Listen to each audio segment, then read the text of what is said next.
अहम खबर दें आपको, कराची में मैट्रिक इम्तिहानात में पर्चा आउट होने की रिवायत बरकरार है। नवीं जमात का केमिस्ट्री का पर्चा हल शुरू होने से कबल ही सोशल मीडिया पर वायरल हो गया। मज़ीद तफसीलात जानते हैं डॉन न्यूज के नुमाइंदे सैयद वसीम से।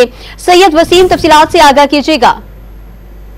जी बिल्कुल, देखिए मैट्रिक के इम्तिहानात में आज 7वां रोज है और नवी जमात का केमिस्ट्री का पर्चा है, जिसमें ये पर्चा शुबा इम्तिहानात की नाक़िस हिकमत अमली की वजह से पर्चा शुरू होने से कबल ही सोशल मीडिया व्हाट्सएप ग्रुपों में हलशुदा कॉपियों के साथ जो है वो मौजूद है और इसकी एक कॉपी जो है वो इस वक्त स्क्रीन पर नशर भी हो रही है। मैट्रिक के इम्तिहानात में नकल माफिया के राज होने की वजह से व्हाट्सएप ग्रुपों में हलशुदा पर्चे जारी हैं, जिससे जो तलबा है वो इन हलशुदा पर्चों को मोबाइल फोन का इस्तेमाल इम्तिहानी मराकज़ पर बंद होने के बावजूद वहाँ पर कमरा इम्तिहान के अंदर मोबाइल फोन के जरिए इन व्हाट्सएप ग्रुपों से मुख्तलिफ इम्तिहानी मराकज़ में नकल में मसरूफ है। जी सैयद वसीम तफसीलात से आगाह कर रहे थे, आपका शुक्रिया।